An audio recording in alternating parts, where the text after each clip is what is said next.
that was a quick countdown. There was no countdown.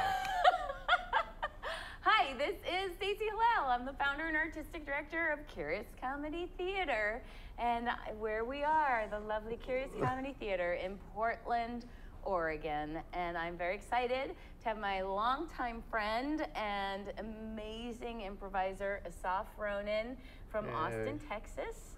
So happy to be here. Thanks for being here, I'm Asaf. only here to see you. I know, this is the first time you didn't need an excuse. No. And I'm just a side trip. And this time yes. I am the trip. And I could afford a trip. Yay. Just cause. I'm so proud of you. Thank you, yes. Hashtag adulting. Yeah, it only took 18, 19 years. So Asaf and I met back in 2001-ish? Was it in '99 when the Portland Yes. Festival was that we met? But we met briefly, and you remember that better than I do. You don't remember, you take my word for it, but with a little skepticism. Let's start right off the bat. But we met here in Portland. The Brody Theater had Portland Improv Festival. I can't remember. They did it 2 years. I can't remember if you were at the first or the second. I feel like I was at the second. Who else was teaching? Was Rob Reese or Rob Bob Reese Dassey? was teaching. Yeah. And from Bob New York Dassey City. were teaching. Oh, both the same year. Both were teaching the same year, and True Fiction was here. True Fiction. And you were here doing musical improv. No, I was doing, we did a format called Doppelgangers. It was me, Adrian Frost, and, oh crap, I'm forgetting her name. It's been so long since I've thought of Bina. Yeah, Bina, oh my gosh. And we were doing a format, an improvised play, where each of us was playing a different style. And I remember I was doing Mammoth. Yeah. And Adrian was doing Sondheim. That's right, that's why I was thinking of it. And I forgot what Bina was doing. I feel like she was doing some sort of Ibsen or something. Yeah. And yeah, we would do an improvised It was play. amazing. And that was when I discovered long form. So a lot of people don't know that. Good. So I don't come from the theater background at all. I wanted to make films that were partially improvised. So I came from a writing background. Yeah. So this was just writing on your feet in front of people. Exactly. And I always talk about how improv is both writing and performing simultaneously. And there's some people who come at it as a writer first, and some people come at it as a performer first. And I think you come from like that writing and directing side. Yes. Primarily, but you're a wonderful and delightful performer always as well, which is the goal, is to get fully well-rounded. Yeah. But I was totally afraid and had massive stage fright early on, and just thought I would be behind a camera and write and direct film. But I had this attraction to improv. Pat Short I had talked to. I had done stuff at Comedy Sports, and I was like, I loved him. I loved his community. I was like, this isn't exactly what I want to do, but I didn't know. And then the Brody had that festival, and I saw long form, and I was like, oh, here's an ensemble telling a longer story together as a group. Like, this is the thing that I craved but didn't know existed. It was at that festival. Like, changed my life. And you were part of that. Watching that show was so good. Yeah, that was fun. That whole festival was fantastic. Yeah, that was my first festival. Well, and that's to visit, I think, ever. And I think that was like the beginning. So you had Yes And. When did that start?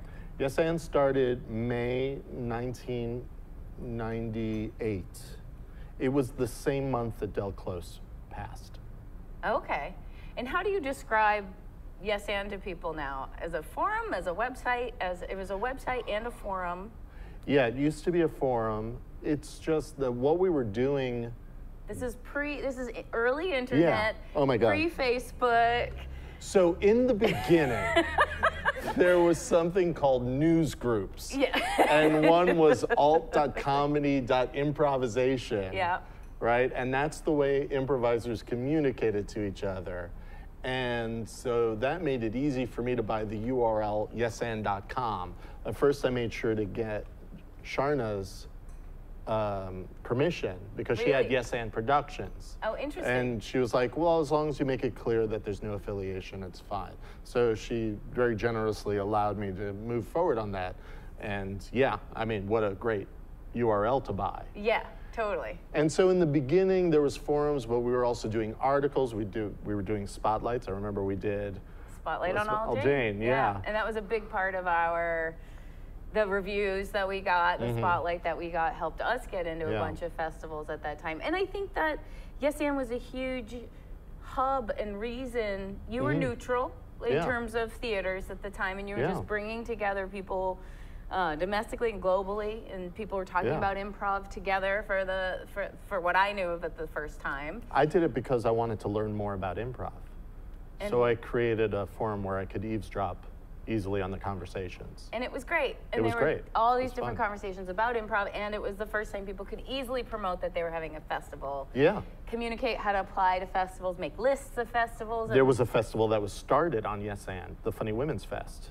That's right. In New York, came about from a conversation. It was at the time when Jerry Lewis was saying that comedians couldn't be funny. Right. Right? It's or like, continuing to say. Well, fuck that. And then Funny Women's Fest came out of that. Yeah.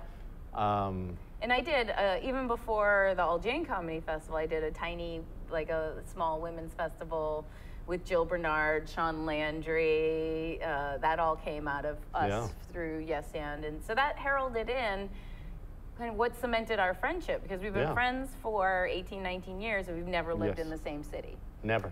And but I consider you one of my closest friends. You're one of my close friends. We've been through so much together.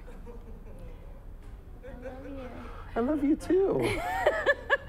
And a lot of it was that we started to see each other over and over again at festivals, because we were doing it in that the turn of the century festival, improv festival circuit. It was me, you, Jill Bernard. Yeah. The way some people would follow Grateful Dead, we were all following Bass Prov around the country, I feel like. They were like, or Fish. I guess the better metaphor. The way some people are now following Fish, we were following Bass Prov. Right. And they were, I always say that they were sort of the granddaddies of the scene at that time. I'm sure they would love that I just called them granddaddies and not just the daddies of the festival. But it was their status and position, not their age. That makes me say that. But they were they were mentors to me, and really helped my move to Chicago. You know, they were a bridge to that. But then who else? There was Coyote Pretty. There was Dory Inside Goldman. Vladimir. There was Joker and Jester. There was Defiant Thomas Brothers. Yes. So we saw each other over and over again, and became friends that way. And then we just started filling up the time in between with phone calls. And what was great, and this is just dawning on me as we're talking about it, I feel like that was the beginning of a lot of the smaller markets starting to grow and foster these theaters, because now we're talking 20-ish years.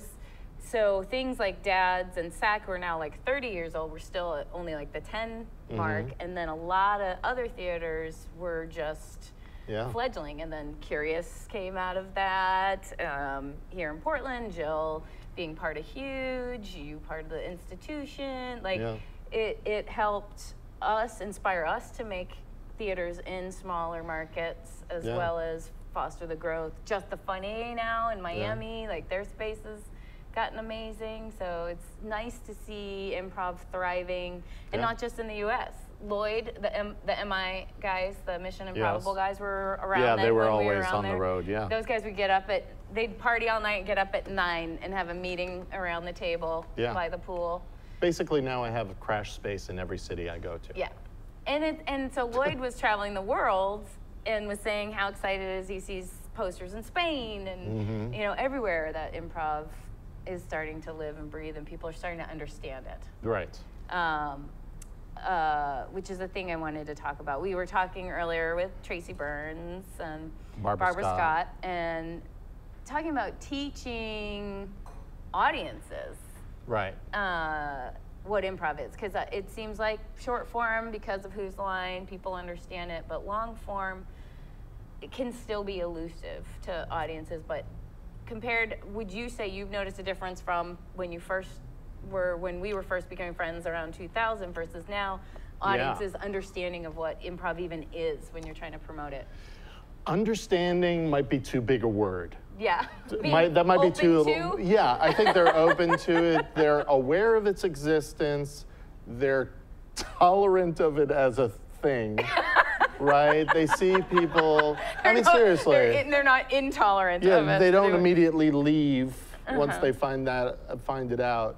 because they Find out it's not stand-up. Yeah, because they see folks like Stephen Colbert and Tina Fey and Amy Poehler and all these amazing people who talk very fondly about their roots in improv, and so that enters the vernacular. And then you have, Key and Peele, and you have movies like the Will Ferrell movies that people know. Oh, there's a lot of ad-libbing. There's a lot of improv that's involved in that. Right, Will Ferrell and Adam McKay. Adam McKay's movies, from the improv world for sure. So they see all these things, and so it's opened it up. But ultimately, for me, so it's interesting talking about educating an audience in improv. I don't feel the need to educate them. Right? Because ultimately, they don't care. They don't care. It's like, are they being entertained? Are you not entertained? Right? And if it's being done through sketch or stand-up or improv, I think it used to matter because improv was still this, what?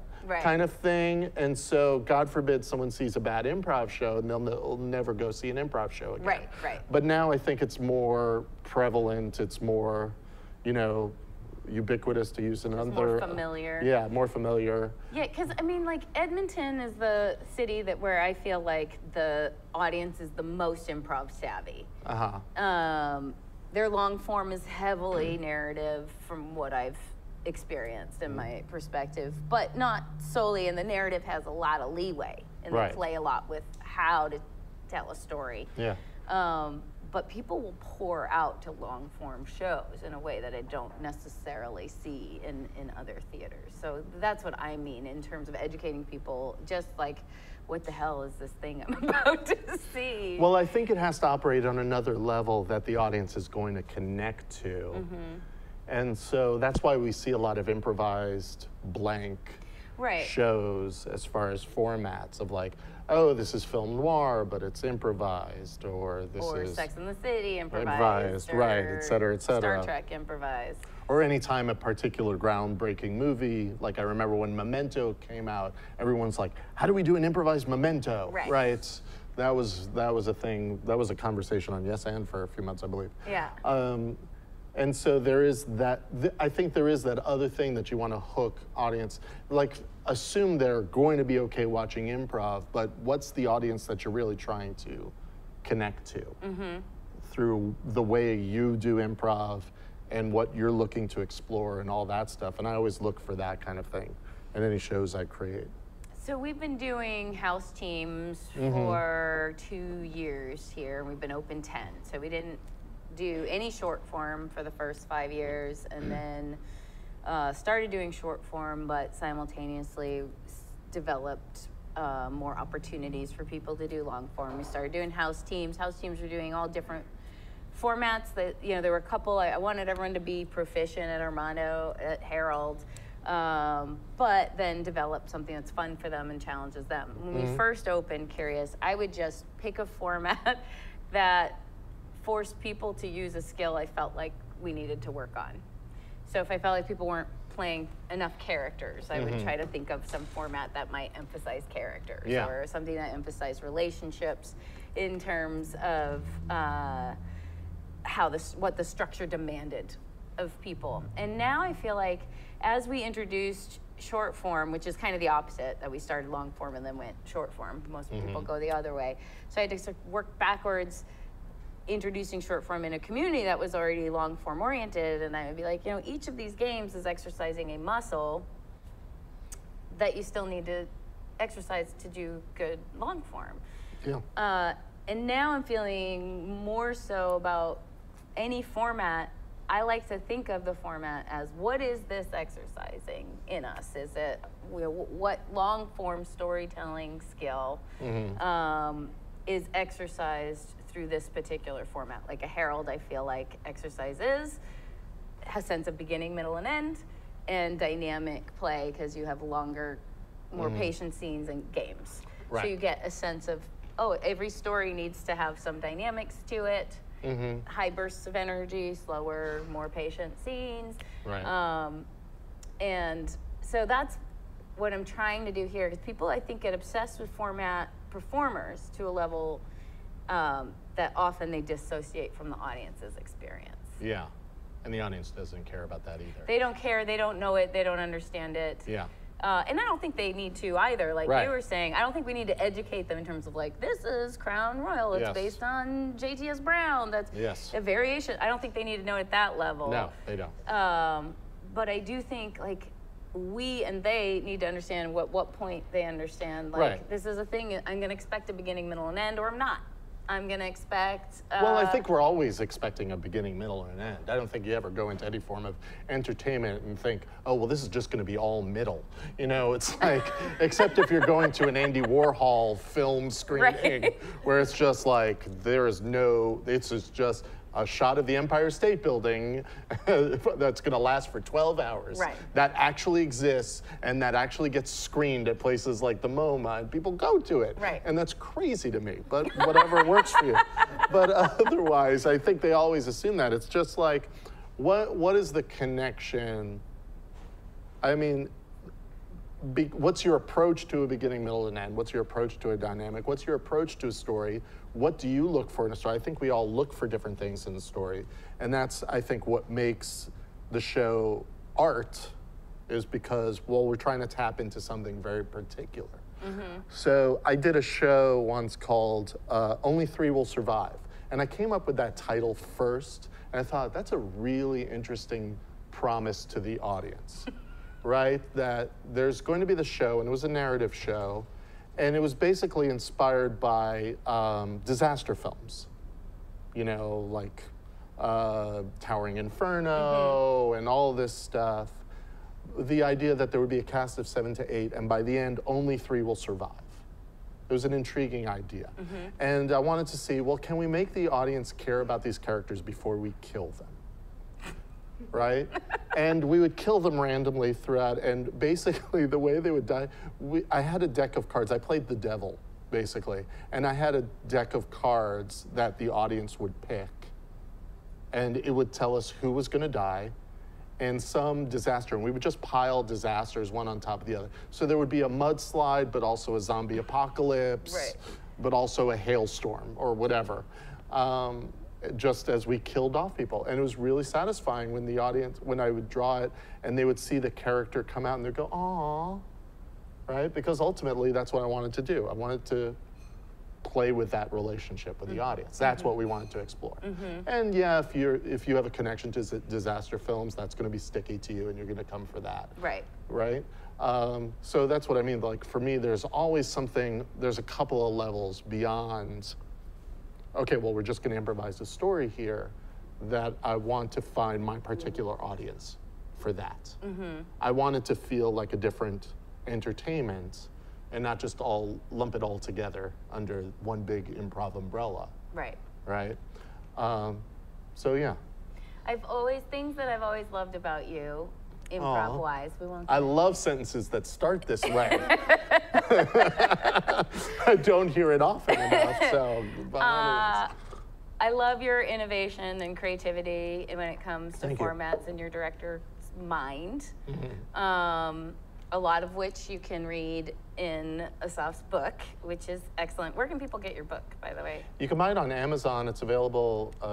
There's an ebook version and a paperback version that you can get through Amazon. And also I have some blog entries that I put on yesand.com of some things I've been thinking about that I haven't gotten back to in a while, but there's some good stuff there in the meantime. Great.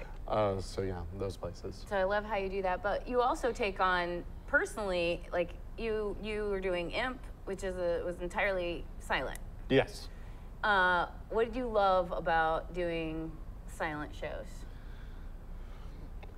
I liked playing with the idea, and it was mostly silent. So we would say that we would speak, but we were very... It was very clown-like. Yeah, there was a lot of clown involved. There was a lot of commedia involved. I was very inspired by Buster Keaton films and Chaplin, things that I loved about silent era movies. And it was all about the many different ways we communicate, of which words are one, right?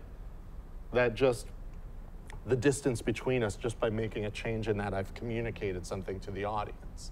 And it was kind of interesting to play with that And I especially would love after a show wherein an audience member would come up to me and say, oh, I really love that scene with the baby. And it's like, I don't remember what scene had a baby in it. I don't know that there was but like something, they kind of transposed the idea that it was about a baby or whatever. That they would, I think the audience automatically filters everything through their own database of ideas. Right. Especially when you're doing silent improv, when you're kind of leaving up certain things to them, like why, the why of what's going on, you can never express in silent improv, and they'll fill in the why on their own.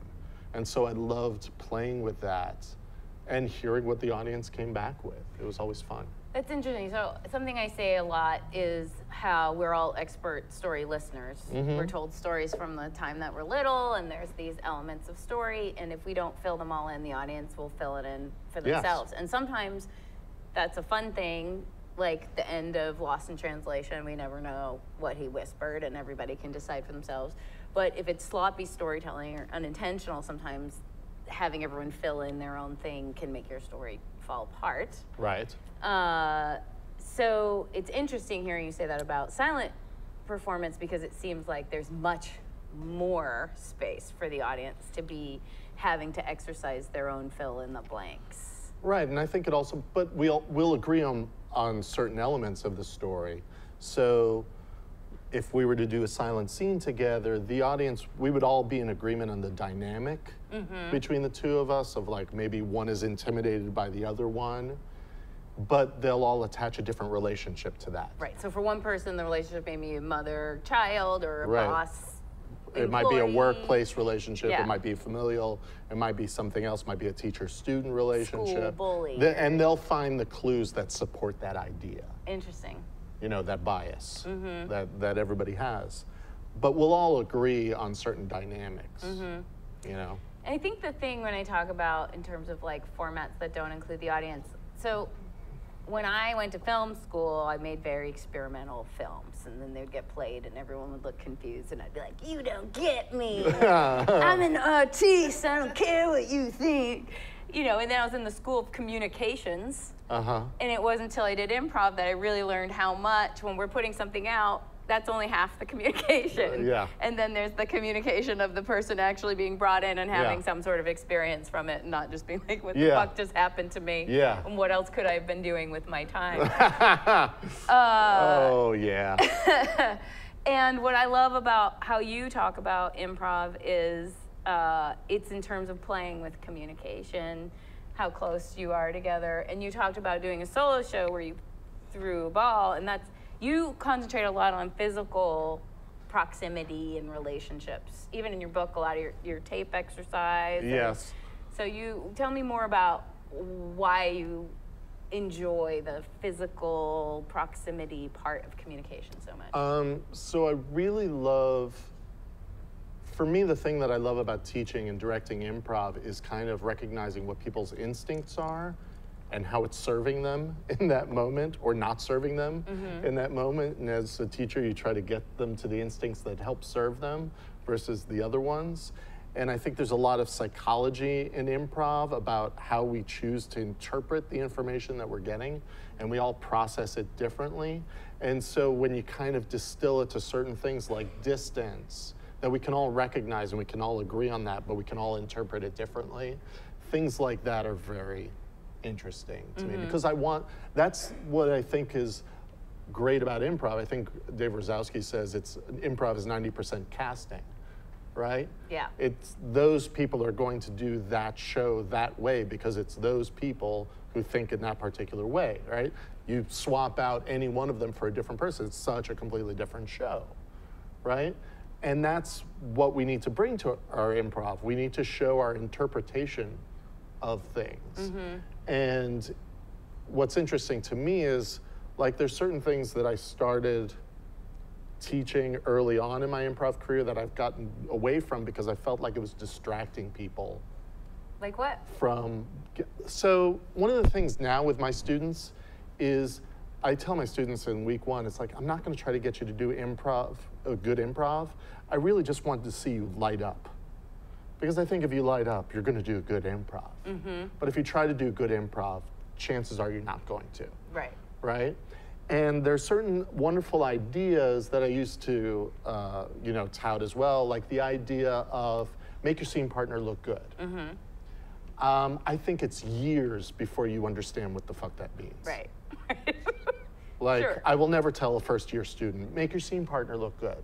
They'll be like, oh, and then they'll just stand there and stare at them and wait for clues. Right. Right? It'll distract them from, no, you've got to interpret what's going on. Right. You've got to tell me what you see, right? But this idea of make your scene partner looks good makes them... They don't know how. They think there's something that they're supposed to notice, that they're supposed to jump on. Right. And so they're looking for that thing as opposed to, no, make anything that thing. Yeah. Right? So things like that I got away from. It's interesting because I don't even use yes and anymore in my teaching. Instead, we do an exercise called not only that. Because I found that people would do, if you do stories like trade off with yes and, they would say things like, yes, and the problem with that was, Right. well, that's not really yes anding, is Right, it? right. Or they would confuse the improviser saying yes with the character saying yes. Right. And they didn't realize, no, the character can say say no. no, especially if it's a really good no. Like a really, give me a creative no. Which sucks because I've got this yes and tattoo. So it's like, but we use not, in the institution, we use not only that instead. Because not only that, I felt more embraces, oh, not only that, like, yes, that's the truth. But not only that, there was also this thing. And I feel like it builds momentum in a way that's different from yes and. That kind of distracts people from certain pitfalls they would fall into. Cool. And they're also hearing that now from a lot of other sources, so you framing it another way is another doorway into the same concept, which is nice. Yeah. But now I have to buy notonlythat.com. Yeah, you do. And we have to figure out Yes. how to like build I need to that get another out. tattoo. We can make that an N. Yeah, no, what I was- yeah, that would be weird. Just to go back to the proximity part, I find that I'm Syrian, and I took a class in college that was about Native American culture, about specifically Navajo culture, and the personal bubble for a Navajo person is typically 10 feet. Really? Yeah. So an intimate conversation might be held at a 10-foot distance. And you think about the amount of space when... Is that with everyone or just with new people or? I think that's like the common, or was, the common sense of personal space. It's like, okay. And then the professor said, which is in direct opposition of Arabs who stand close enough to smell each other. And I laughed really hard out loud because I come from a family of super close talkers who are always talking about like, that person smells good, and like how people smell. I think Israelis as well. We think- just have no boundary space. Right, Middle Easterners in general are Right. very close.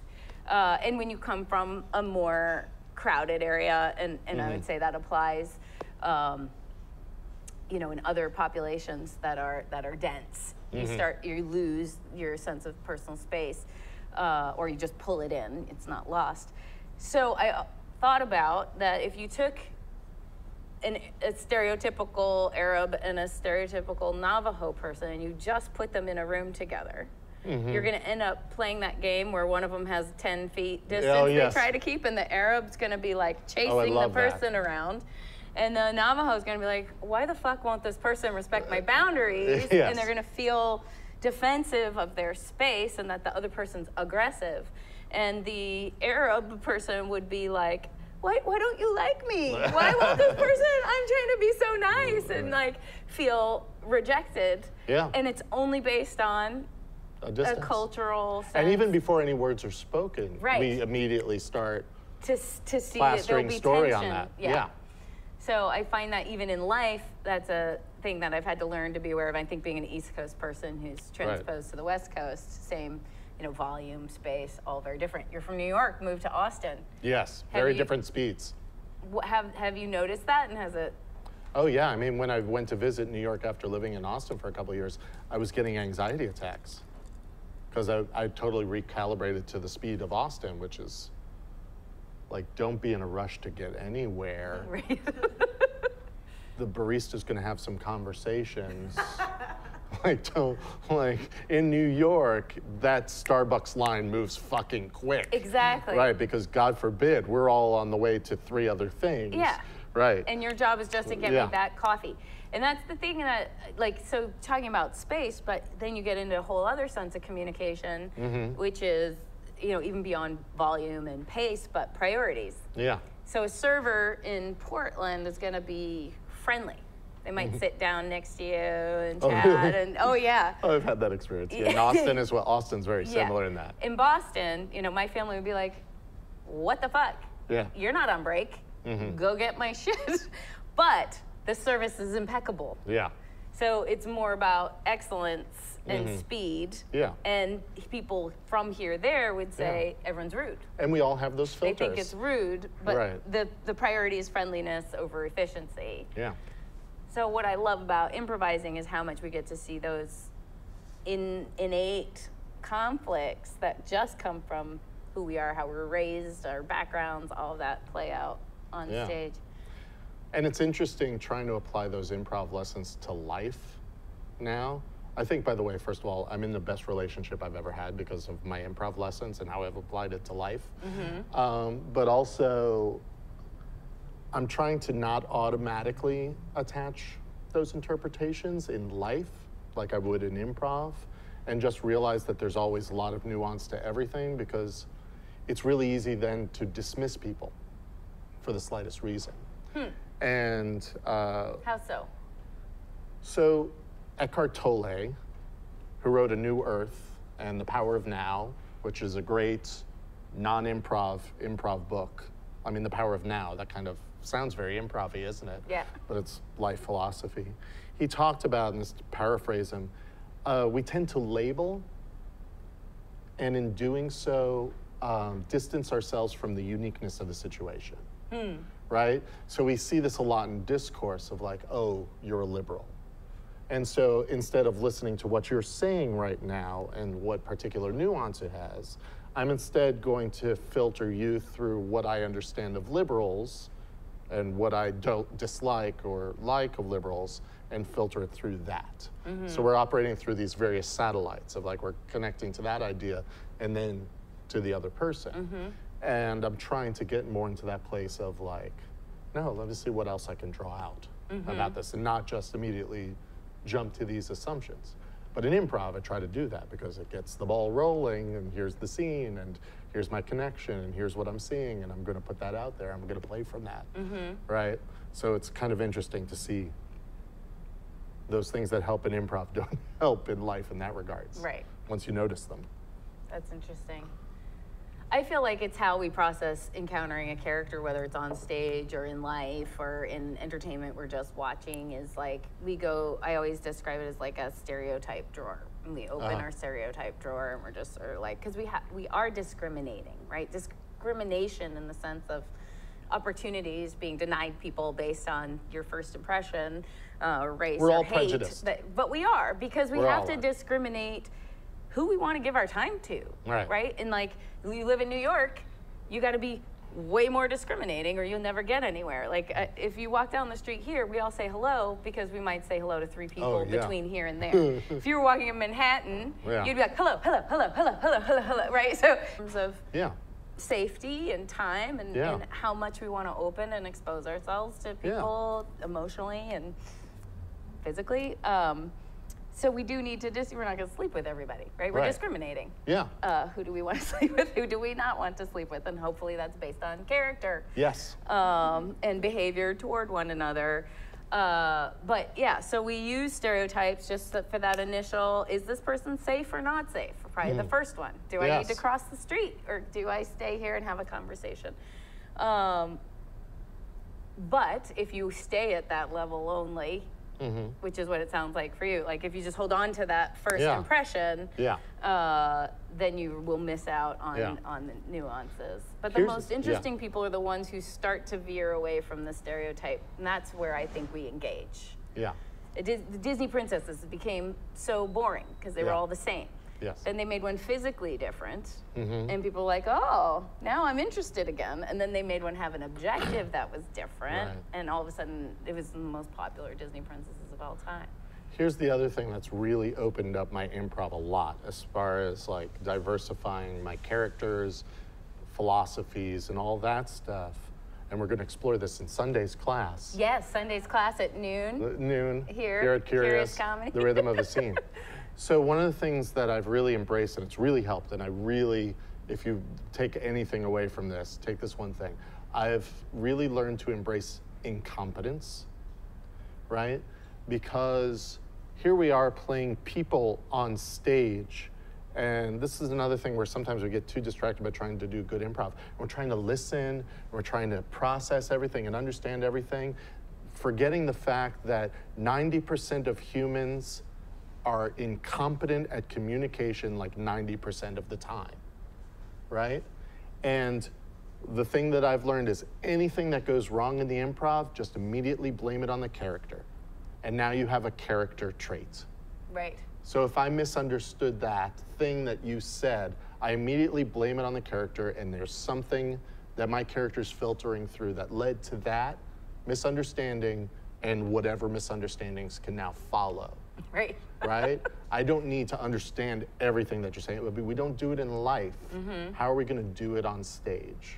Right? And really embracing that incompetence has allowed me to play a wider range of characters that are fun. Because you find the fun. Once you find that, oh, wait a second, that misstep, well, once I embrace that, it becomes powerful.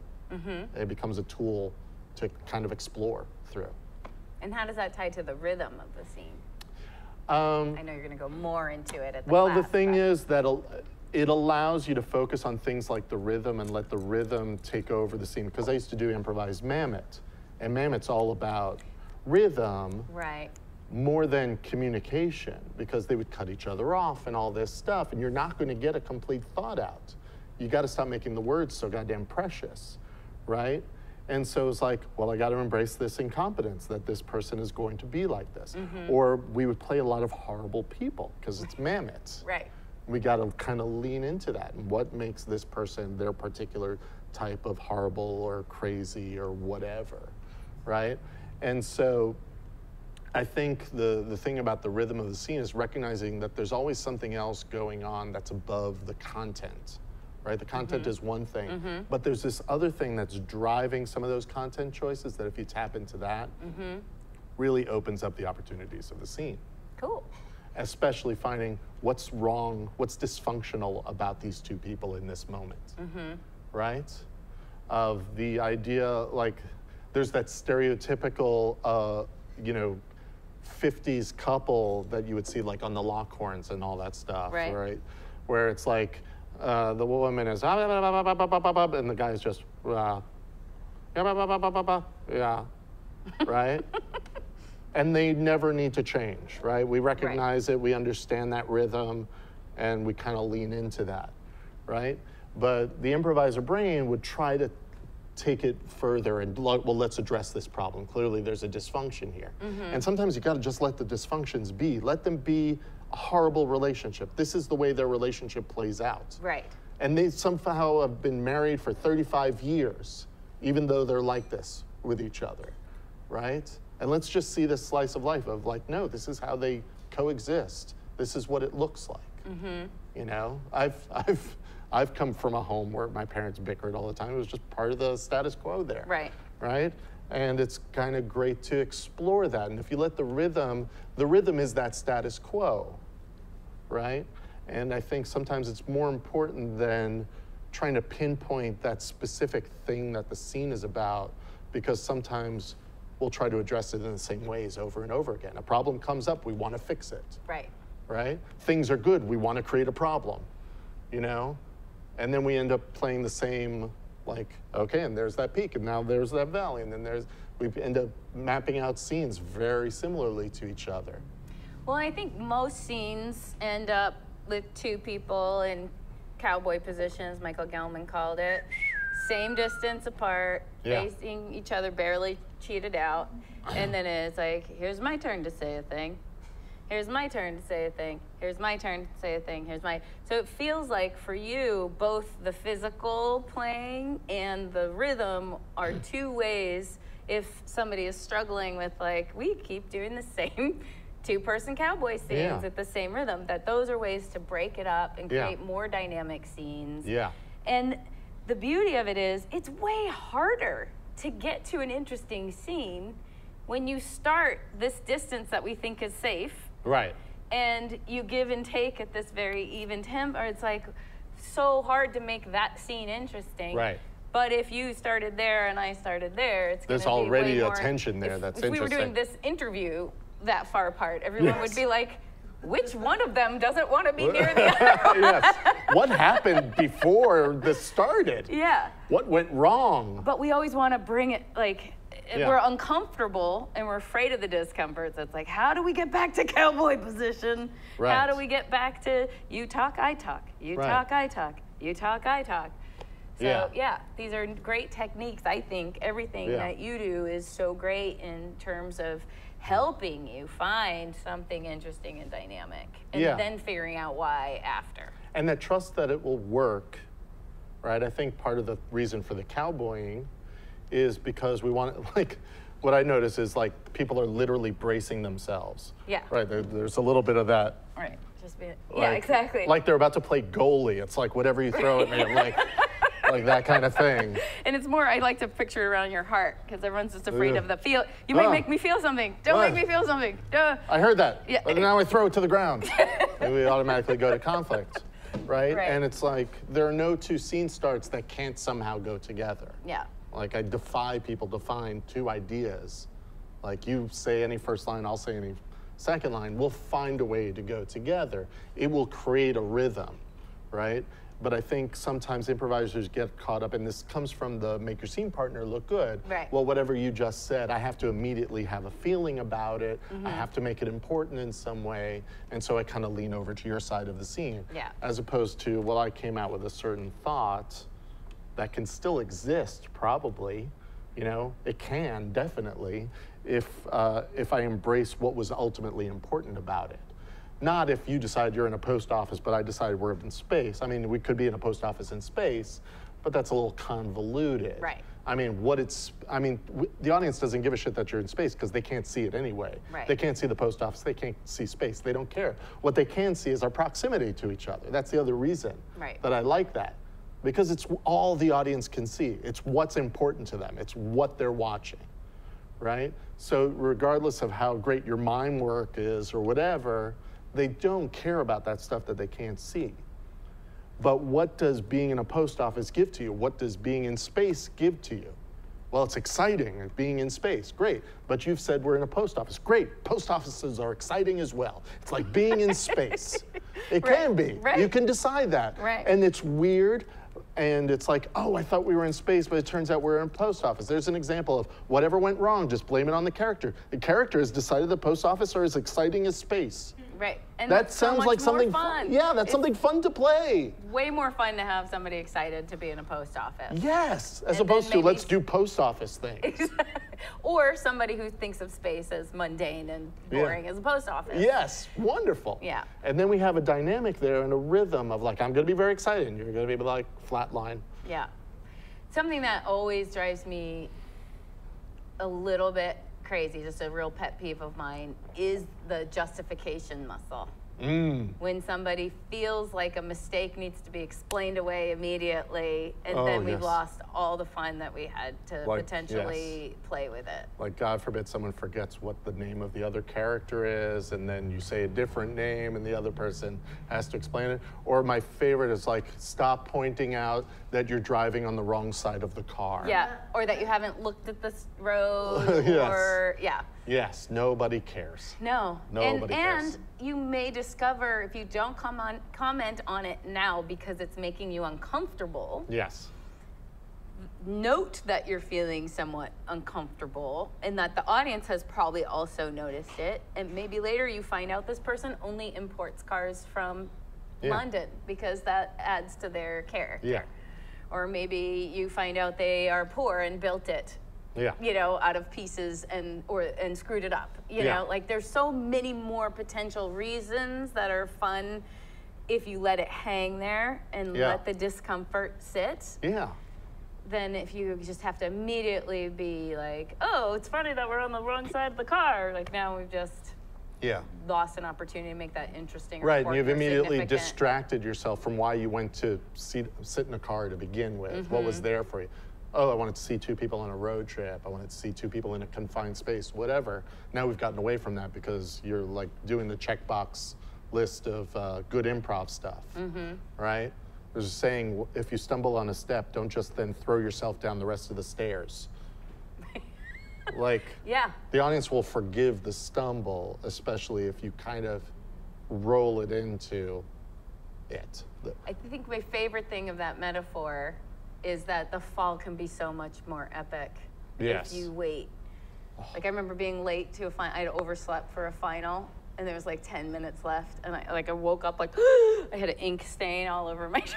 I was like sprinting, and I stumbled on a concrete stairs of the library, but then almost caught myself.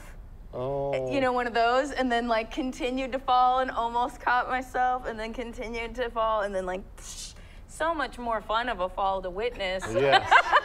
Yeah, I'm sure there was someone just 10 feet away who was having the best show ever. Way better than if I had just corrected myself and caught myself. Or just immediately fallen down the stairs. Luckily, this is before Instagram and all that. Immediately. Playing it back and forth. That would have gone in the epic fail file. It would have. It would have. For sure. But like milking each step of the fall, way more fun than throwing it under the bus. Since we are live streaming, if people have questions for Asaf, or if you guys have any questions for Asaf, let me know while we're talking. Just send up a flare. So another thing I love about you. Oh, I love these. You're so expressive, your face. I feel like I would put you and Colin Mockery in a very similar category in terms of like, just every thought just shows on your face in such a beautiful way. That's so clear to everybody. Thank you. Did you study clown? Is that something that just came to you naturally? Study, no. Analyzed, yes. So it's not like I went to one clown weekend class, and I did horribly in that. Because clowning involves a lot of vulnerability that at that stage of my improv trajectory, I was not ready to give up. But like I said, I would watch silent films a lot, and I would kind of notice things, and there's something very much the straight face of Buster Keaton or the isolations of Chaplin or whatever that I really liked, and I would break things down. Like when I was a kid, I used to mentally take things apart. So we would go to an amusement park, and I would like break down what made that fun, and I would draw plans for my own. Or I would read a comic book, and then I would immediately make my own comic book, or whatever. There was just something of like, oh, this is entertaining. What happens if you're on the other side of that and try to make it? And so that's what I would do. And so it's a little pretentious of me sometimes in that I would like explore these things that I haven't studied more in depth. Like I would get this very superficial glimpse of it, and then I would just immediately, this is how I would do it better. Right, but that's the director mind, I think, is sort of like, oh, that thing's cool. This is how it could be cooler. Being able to see that. But I don't think it's like, oh, this is how it could be cooler. It's like, oh, I just want to break it down and put it together in different ways. It's like people that would take apart clocks and toasters and put them back together in different configuration. I would do that with like story and ideas like that.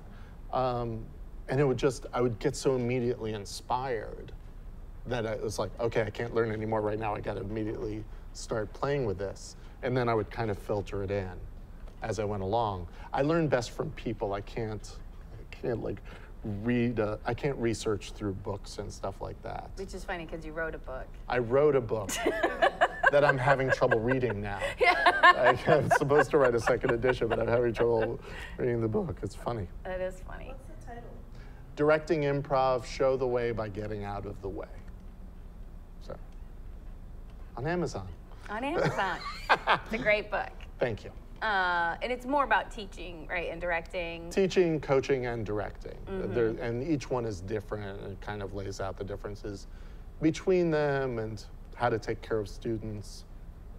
And I especially wrote it, when I wrote it, was kind of improv wasn't as big as it is now, and there were a lot of small companies in cities that didn't have an improv theater. But they read Truth and Comedy, or they read whatever else was out at the time, and they wanted to try it out. But then someone has to lead that. Right. That's how I lived in Eugene. I wanted to start doing improv after college. Yeah. And like a bunch of people would get together. I had no resources. Yeah. And so everyone would just eat snacks and talk and go home. And I'd be like, it was the blind leading the blind. Yeah, it's people learning how to direct while also themselves learning improv. Right. So it's like the teacher who's like one chapter ahead of the class. Exactly. That kind of idea. Like, well, how do you do this? And so I wrote that book particularly for those people. Yeah, and I got a lot of great feedback, so I feel really fulfilled in that regards. Great. So Austin, you've been happy there. I've been very happy. I feel like Austin's one of the few cities that has as many theaters as Portland or close to it. You guys have more now. We do have more. We have 5 schools, 4 theaters. We have 8 theaters. Right. And like 9 schools. 9 schools? Not all the schools have theaters, like 9 or 10 schools. Yeah. Okay. Yeah. We have 5 schools, 4 of which have theaters. Don't think, yeah. So, yeah. But there is a beautiful harmony there, it feels like, between... It's a really wonderful, collaborative environment. People perform at each other's theaters. People get together. We have citywide events. We have a potluck the week before Thanksgiving. Oh, nice. That the entire improv community comes out to, and we take a picture of all of them. The lens gets really wide now. Where do you guys hold that? That can... there are places, there's a wonderful place called Scoot In, which is just this wide open backyard place with a bar. So things like that happens. Right now we're getting together kind of because there are all these issues that we see coming up as far as sexual harassment issues that are coming up in theaters and improv theaters, that we're now kind of sitting down and kind of hashing that out and sharing best practices and making sure, well, if there's a problem with someone in one theater, that they don't just go to another theater, right? And really taking care of our community. And I mean, I saw that early on, and that's why I moved there, that I felt that there was that level of community there. There were a lot of people who were moving out of Austin to go to Chicago or LA or New York, but would then come back and bring with them everything that they learned there. And it became this melting pot of ideas, as opposed to, no, this is the way you improvise, right? And those fights that sometimes happen within improv communities. Right. So it's really wonderful in that regards. That's great. And now that that's happening in more and more cities, it's nice because I think we can get more of a stand-up mentality in terms of like different styles, different rooms, teach you more and just make you better. It's like cross-training. Yeah. Cool. I have a question for you, Asaf, which is narrative versus plot. Thoughts, notes, opinions, etc. Narrative versus plot. Yeah.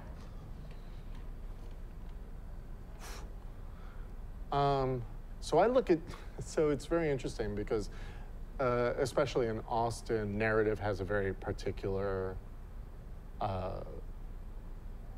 meaning behind it. It's very Johnstone driven as far as narrative platform tilt and all this stuff. And for me, I look at narrative on a molecular level. I don't think arc, right? I do what I call moment in, moment out. We're gonna do a scene together, and the scene starts with this particular dynamic. That's my moment in. If I decide because I'm standing way over here, I'm intimidated by you, that's my moment in.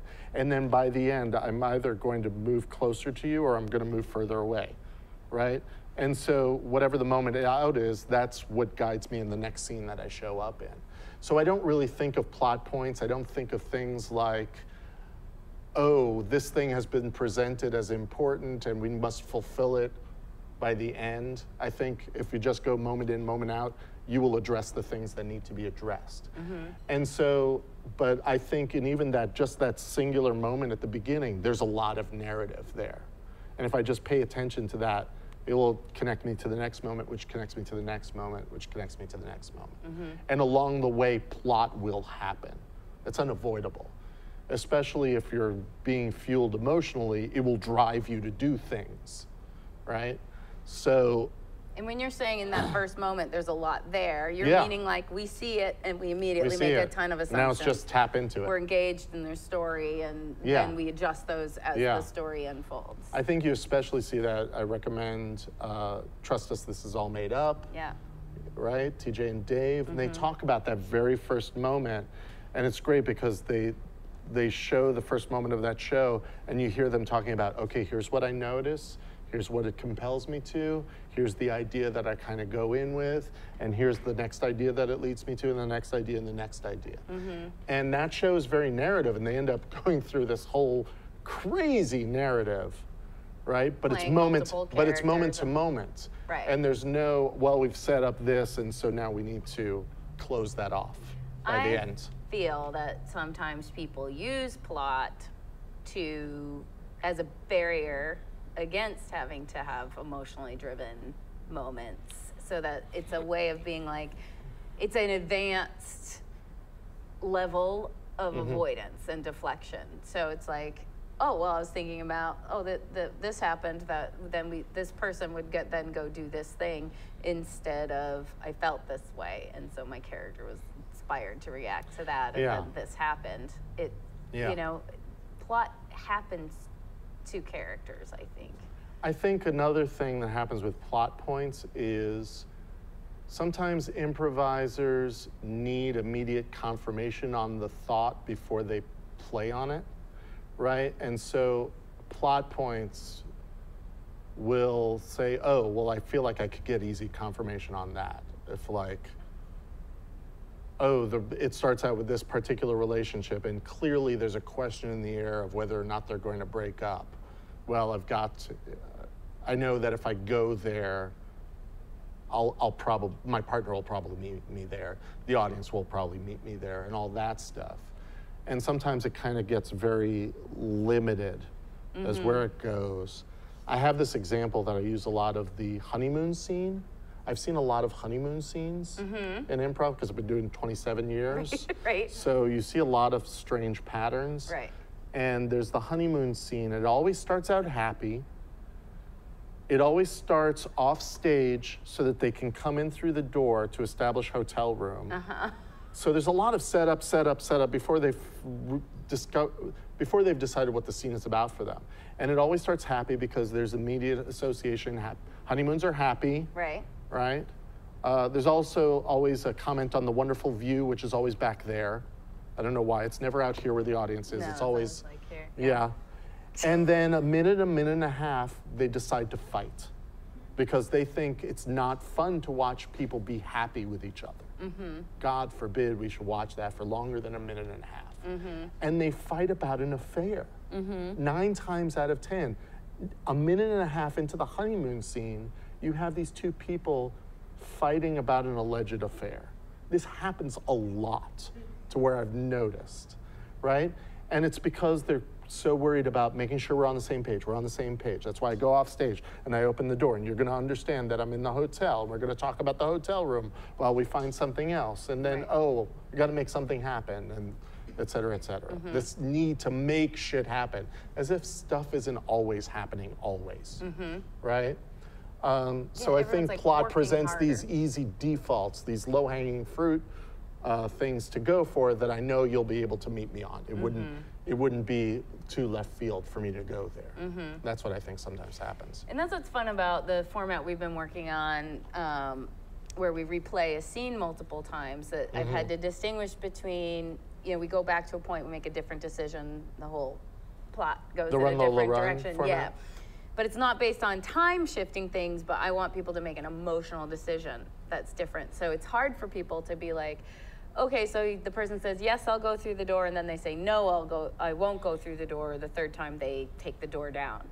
I'm like, no, it's about what made them go through the door the first time is maybe they were leaving the person. What's their alternative to going through? They want to go closer to the person. Right. And it's not about the door. Right.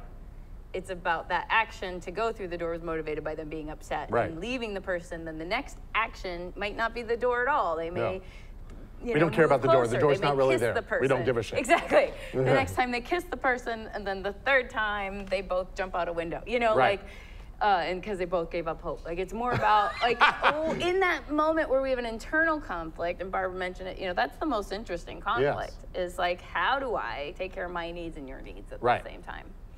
So that's, to me, the difference between plot and narrative. Plot narrative is how do we watch people cope with their internal, I love Asaf, and also can't move to Austin to be with him all the time. So how do we cope with our relationship so that we can stay friends? I fly out every once in a while. Yeah, and occasionally I come visit you in a car. So here's another question. Can you tell us about a particular performance or moment that gave you joy as an early improviser? Wow. Okay. Particular moment that gave me joy. My memory is so bad, so by early, I'm not going to be able to, I can't reach 27 years back. I don't know. Are there any, like, Pinnacle? Like, I remember doing an Armando where I was telling a story about if I were doing kind of a similar thing. If I were a mailman, I would give all the kids rubber bands. And I had that thought, and I was telling it in a monologue. And my point in telling the monologue was that was the first time I was like, I don't think I'm ever going to be a mailman, although I've been fantasizing about it lately. But when I mentioned my mailman gave out rubber bands, it got a big laugh. And it gave me joy both to get the laugh, but also the unexpected laugh, because it taught me that specifics from my life that I take for granted. Doesn't everybody's mailman give out rubber bands? Yeah. It was like delightful to the audience because it was a truth from my life that I took as a given. And so that moment gave me a lot of joy and a lesson. Are there any, like, pinnacle moments where you had, like, a big epiphany? Yeah. One that's coming to mind right now is I was doing Imp at the Seattle festival, Improv Festival. And Karen, my partner, I was living in Austin at the time. She was still living in New York. I flew out there, but that was the year that JetBlue canceled all their flights because of snowstorms. And she was not going to be able to get out there. So I had to do my two-person show alone. I was there. I remember this. Yes. Yeah. And there was a scene, I don't know if you saw this, where I brought a kid up, because kids are great to do scenes with. They love to play. And so I brought a kid up and I sat him down next to me. And for some reason, the way we sat down, I kind of immediately envisioned a cockpit of a plane. And so I thought, okay, cockpit of a plane. I put on a helmet, and I put a helmet on the kid, and I put on goggles, and I put goggles on him, and gloves, and did that. And then we did the thing where I just kind of would lean back, and he would lean back with me, and I would do this, do that. The audience is loving it. It's great. Great. We do this, scene's over, I thank him, he goes back to his seat. A week later, I watched the tape of this show, and wouldn't you know it, every time I put a thing on him, when I went to get the other thing, he would take it and throw it off. And for me, that kind of solidified the idea of, no, you don't need to catch everything. Right. Right? As long as you're playing your side of the scene earnestly, however they respond works. And it helped that I didn't see that, because I unwittingly kept putting things on and they would just throw off. And that's what the audience was so pleased with. Yeah. And that was just kind of, oh, okay. I can relax so much because of this. That's awesome. Yeah, it's Cool. easy. Do you guys have any questions? Any other questions? So, in my experience with improv, I've noticed that everybody has certain characters that come up a lot.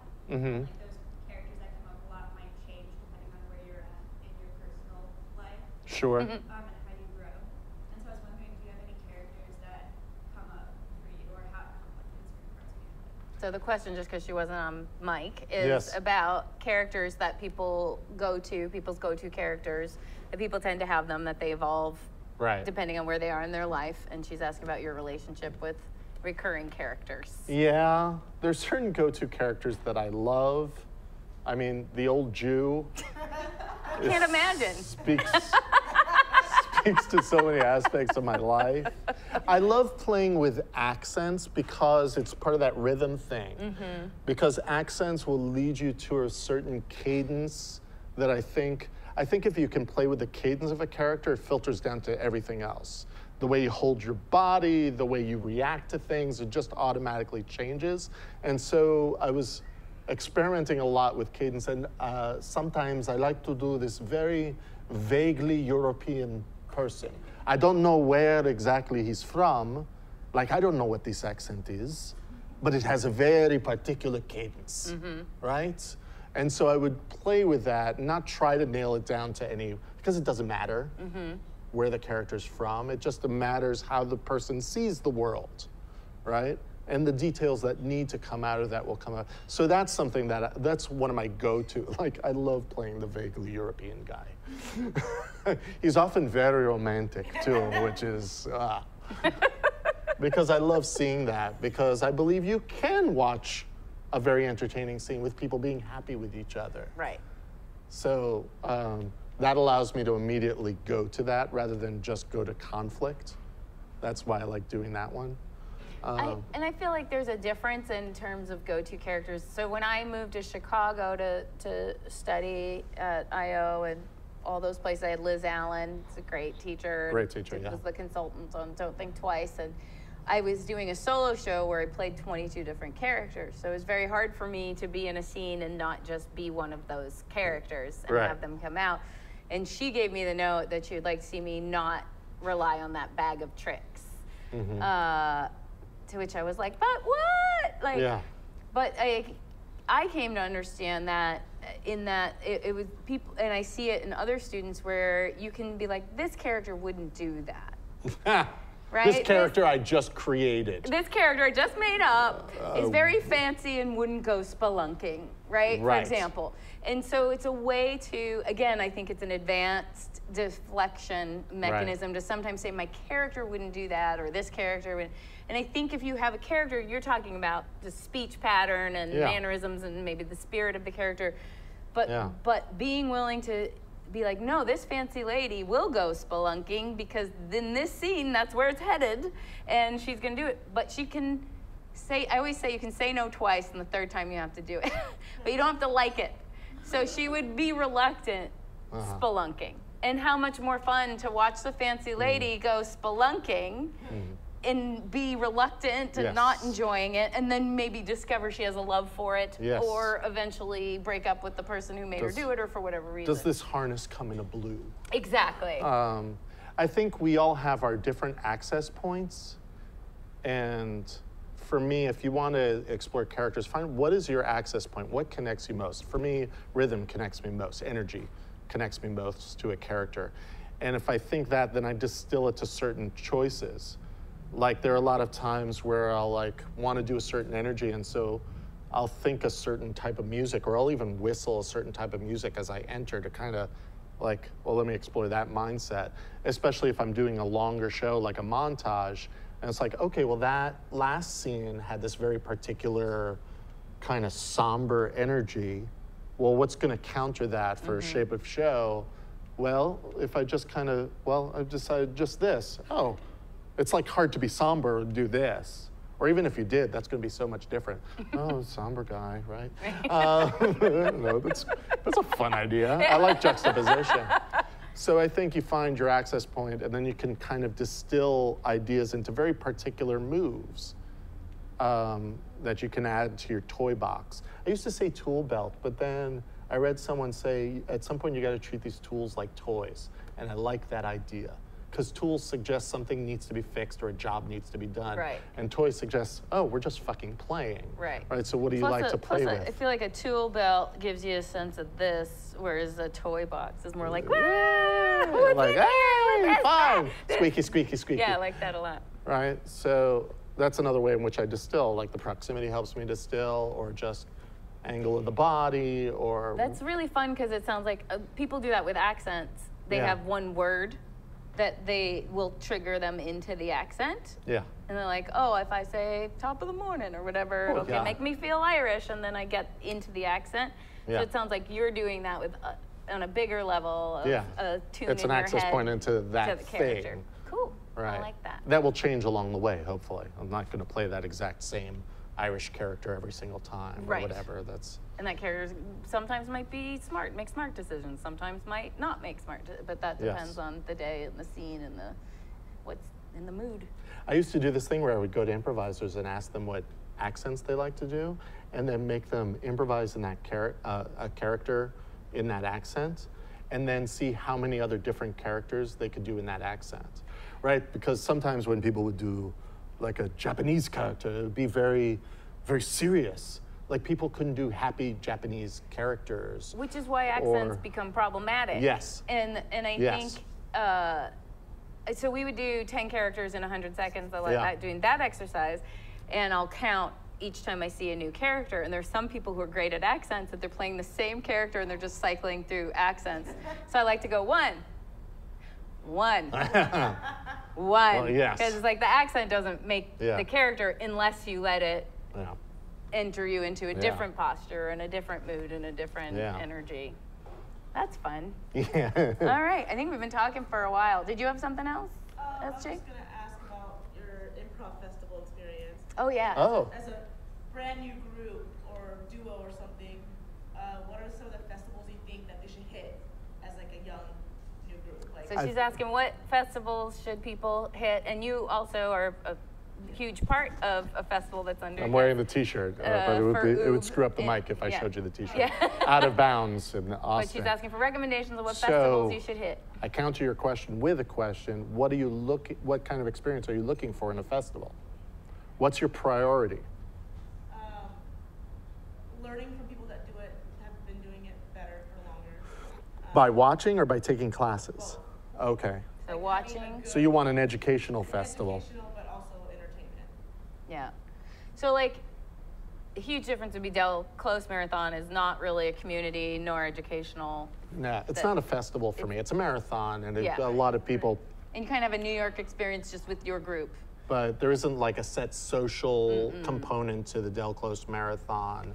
Right. But you can see lots of different improvisers from lots of different parts of the country. But we were just talking about you love SFIT in Seattle. I love SFIT because it's a nice boutique festival, and they curate it very specifically to kind of show a broad range, and I think it's wonderful.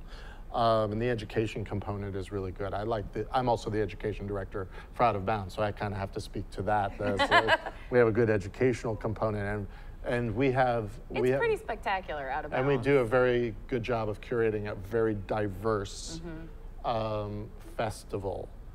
That's also really important. Yeah. VEEF is I mean, great. I don't know if have you done VEEF, Vancouver International Improv Festival? Yes. I did the St. Valentine's Day Massacre That's thing. different. Yeah, that's yeah. at So I didn't. VTSL. So I did that, which I think is that the following week. Is that in proximity with each other? SFIT and the Massacre used to overlap. Oh yes. I mean, Chicago Improv Festival. It's nice to go to Mecca every once in a while.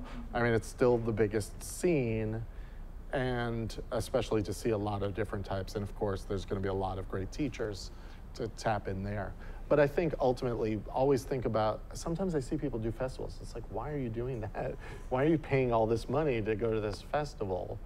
Improvaganza, if you apply to Improvaganza and you get in, you In get Hawaii. some assistance. And Yes. then, and also, I love the festivals that are offering ensembles. So you can apply as an individual and go play with an ensemble. So VEEF has Yes. an ensemble, Improvaganza has an ensemble, and Yes. and Stumptown did one last year. So doing those kinds of things are Yeah. super fun. Another thing that I really like about the Seattle Festival is there's the dust up at the end of the weekend, which is an opportunity for everybody to play. Yeah. So you mix and match with other people, and you do a 15-minute format that's never done before. Miami which I had think a is killer festival this year. It hadn't been a long time, but that's always Oh, been. cool. You know, I like a festival that's not too many venues. I like a 1 or 2 venue festival. I do, just because I can. We have 5 or 6. for Oob. Oob's Yeah. pretty big. It's pretty big, yeah.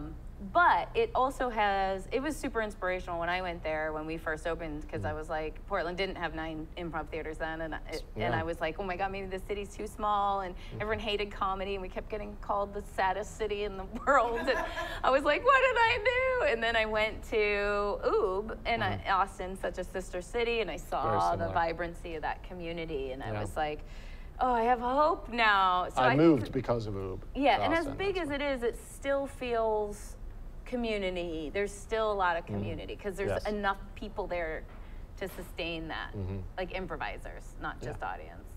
But I like it when it feels like you get to really meet people and get to know people. I think that's an advantage to even Alaska for Juneau, is that you become super, I mean, Shoemaker moved here and Nick Condon because we became such good friends, and Eric and Aiden and I became closer friends there. Yeah.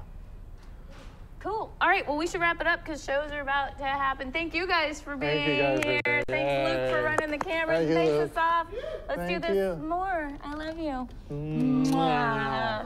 And we're going to be playing together tomorrow night. Tomorrow night and Sunday night with some other fun guests. Yeah, we'll be doing Dynamite and Sunday School here at Curious. Yay. Thanks, everybody. Bye.